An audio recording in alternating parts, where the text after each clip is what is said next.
Hi hello ನಮಸ್ಕಾರ, welcome back to ಅನ್ನೋದು video. Pre school ಅಂದ ಕೂಡಲೇ ನಮಗೆ ನೆನಪಾಗೋದು ಕ್ಲಾಸ್ ರೂಮು, ಆಲ್ಫಾಬೆಟ್ಸು, ಬುಕ್ಸು ಈ ಥರ.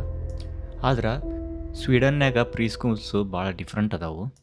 ಇಲ್ಲಿ ಹುಡುಗರಿಗೆ ಆಟ ಆಡ್ಸ್ಕೊಂತನ ಏನಾರ ಹೇಳ್ಕೊಡೋದು ಕಲಿಸ್ಬೇಕಂದ್ರೆ ಅದ್ರ ಥ್ರೂನ ಕಲಿಸ್ತಾರ. ಬರೀ ಸ್ವೀಡನಲ್ಲಿ ಪ್ರೀ ಸ್ಕೂಲ್ಸ್ ಯಾವ ತರ ಇರ್ತಾವು ಅಂತಂದು ನೋಡೋಣ. ಸ್ವೀಡನಲ್ಲಿ ಈ ಪ್ರೀ ಸ್ಕೂಲ್ಗಳಿಗೆ ಫೋರ್ ಸ್ಕೂಲ ಅಂತ ಕರೀತಾರ. ಸುಮಾರು 1 ವರ್ಷದಿಂದ 6 ವರ್ಷದ ತನಕನೂ ಈ ಪ್ರೀ ಸ್ಕೂಲ್ ಇರ್ತೈತಿ. ಇಲ್ಲಿ ಓದೋದು ಬರೆಯೋದು ABCD ಕಲ್ಸೋದು, ಕಲ್ಸೋದು ಅದೆಲ್ಲ ಏನಿರಲ್ಲ. ಮೇನ್ಲಿ ಹುಡುಗರಿಗೆ ಕ್ರಿಯೇಟಿವ್ ಆಗಿ ಏನಾದರೂ ಮಾಡೋದು, ಸೋಷಿಯಲಿ ಬೇರೆ ಮಕ್ಳ ಜೊತೆ ಹೆಂಗೆ ಆಟ ಆಡೋದು ಅದೆಲ್ಲ ಹೇಳ್ಕೊಡ್ತಾರ.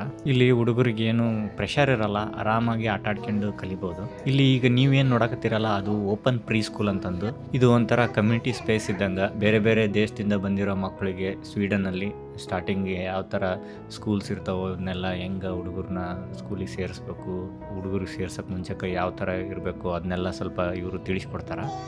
Hi Annika, so could you please share some thoughts on the preschool? It's really well maintained and it's really good. Can you tell few things about your preschool?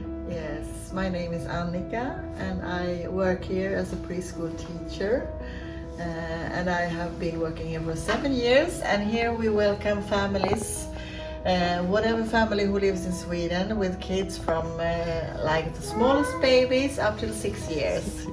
And it's a place where you can meet and interact and prepare for the ordinary preschool when it's time for mom or dad to go back to work. And it's for free. Right. Yeah, and we like it very much. And we also interact with the healthcare system and the parent supporter. If some parent want to share some heavy thoughts or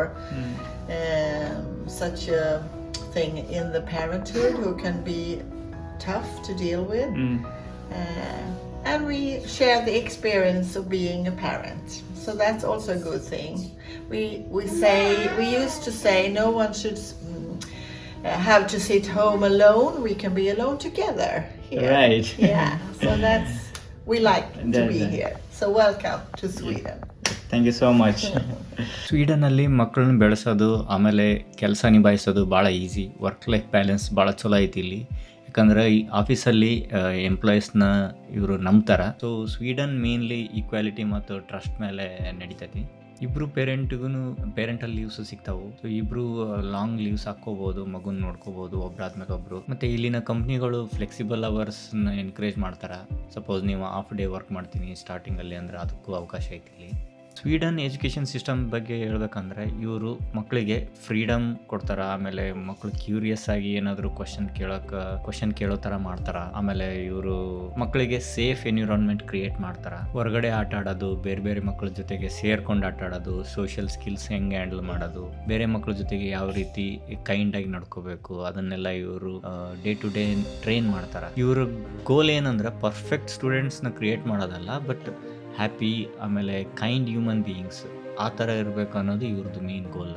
ಮಕ್ಕಳಿಗೆ 6 ವರ್ಷ ಆದ ಕೂಡಲೇ pre school ಮುಗಿಸಿ next grade 1 ನಮ್ಮೂರಾಗ 1ನೇ class ಅಂತ ಹೇಳ್ತೀವಲ್ಲ ಅದು start ಆಗ್ತೈತಿ. So by the age of 6 ಅವರಿಗೆ ಏನು ಒಂದು ಕಾನ್ಫಿಡೆನ್ಸ್ ಬಂದ್ಬಿಡ್ತೈತಿ. ಏನಾದರೂ ಗೊತ್ತಾಗಿಲ್ಲ ಅಂದರೆ ಕೇಳೋದು, ಆಮೇಲೆ ಫ್ರೆಂಡ್ಸ್ ಬೇರೆ ಹುಡುಗರ ಜೊತೆಗೆ ಯಾವ ರೀತಿ ನಡ್ಕೋಬೇಕು, ಕ್ಲಾಸ್ ರೂಮಲ್ಲಿ ಯಾವ ರೀತಿ ರೂಲ್ಸ್ ಫಾಲೋ ಮಾಡಬೇಕು ಅನ್ನೋದು ನೀಟಾಗಿ ಎಲ್ಲ ಫೋರ್ ಸ್ಕೂಲಲ್ಲಿ ಎಲ್ಲ ಕಲ್ಕೊಂಡ್ಬಿಡ್ತಾರೆ. ನಾವು ಊರಾಗಿದ್ದಾಗ ನಮಗೆ ಅನ್ಸೋದೇ ಬೇರೆ, ಬಟ್ ನಾವು ಇಲ್ಲಿ ಬಂದು ಇವರ ಎಜುಕೇಷನ್ ಸಿಸ್ಟಮ್ನ ಕಣ್ಣಾರೆ ನೋಡಿ ನಮ್ಮ ಮಕ್ಕಳು ಆ ಎಜುಕೇಷನ್ನ ಪಡ್ಕೊಂಡಾಗ ಆ ಡಿಫ್ರೆನ್ಸ್ ಏನಿರ್ತೈತಲ್ಲ. ಇವಾಗ ನಾವು ಬಂದು 3 ವರ್ಷ ಆಯಿತು. ಸೊ ಈ 3 ವರ್ಷದಲ್ಲಿ ನಮ್ಮ ದೊಡ್ಡ ಮಗಳು ಯಾವ ರೀತಿ ಅವಳ ಬಿಹೇವಿಯರ್ ಚೇಂಜ್ ಆಗೈತಿ, ಯಾವ ರೀತಿ ಅವಳು ಕಲಿತಾ ಇದ್ದಾಳೆ ಪ್ರತಿಯೊಂದು ಟಾಪಿಕ್ನು, ಇದೆಲ್ಲ ನೋಡಿದಾಗ ಇವರ ಎಜುಕೇಷನ್ ಸಿಸ್ಟಮ್ ಭಾಳ ಡಿಫ್ರೆಂಟ್ ಆಗಿದೆ. ಎಲ್ಲ ಅವ್ರು ಕಲಿಸೋದು ಎಲ್ಲದೂ ಸೇಮೇ, ಆದರೆ ಇವರು ಬರೀ ಪಠ್ಯ ಪುಸ್ತಕದಲ್ಲಿ ಇರೋದನ್ನ ಅಷ್ಟೇ ಅಲ್ಲದೇನೆ ಅವರ ಜೀವನ ಶೈಲಿನಲ್ಲಿ ಏನೇನು ಮಾಡಬೇಕು ಅದನ್ನೆಲ್ಲನೂ ಇವರು ಮಕ್ಕಳಿಗೆ ಕಲಿಸ್ತಾರೆ. ಯಾವ ರೀತಿ ಊಟ ಮಾಡಬೇಕು, ಯಾವ ರೀತಿ ಆಟ ಆಡಬೇಕು, ಪ್ರತಿಯೊಂದನ್ನು ಇವರು ಮಕ್ಕಳಿಗೆ ಕಲಿಸ್ಕೊಡ್ತಾರೆ. ಸೊ ನಿಮಗೆ ಗೊತ್ತಿದ್ದಂಗೆ Sweden one of the top 5 countries ಮಕ್ಕಳನ್ನು ಬೆಳೆಸೋದ್ರಲ್ಲಿ ಮತ್ತು ಹ್ಯಾಪಿ ಕಂಟ್ರೀಸಲ್ಲಿರೋದು. ಸೊ ಹಂಗಾಗಿ probably they have already figured out the one of the best ways to educate kids ಮಕ್ಕಳನ್ನ ಯಾವ ರೀತಿ ಬೆಳೆಸ್ಬೇಕು ಅನ್ನೋದು ಅವ್ರಿಗೊಂದು ಅಂಡರ್ಸ್ಟ್ಯಾಂಡ್ ಆಗೈತಿ. ಸೊ ಅದ್ರ ಪ್ರಕಾರನೇ ಇವ್ರು ಬೆಳೆಸೋಕ್ಕೆ ಪ್ರಯತ್ನ ಪಡ್ತಾರೆ. ಸೊ ಇದಾಗಿತ್ತು ಸ್ವೀಡನ್ನ ಪ್ರೀ ಸ್ಕೂಲ್ ಕತೆ. ನಿಮ್ಗೆ ಒಂದು ಸ್ವಲ್ಪ ಇನ್ಫಾರ್ಮೇಟಿವ್ ಅನಿಸಿತ್ತು ಅಂತ ಅಂದ್ಕೊತೀನಿ. ಮುಂದಿನ ವಿಡಿಯೋದಲ್ಲಿ ಮತ್ತೆ ಸಿಗ್ತೀನಿ. ಅಲ್ಲಿವರೆಗೂ ಟೇಕ್ ಕೇರ್, ಬಾಯ್.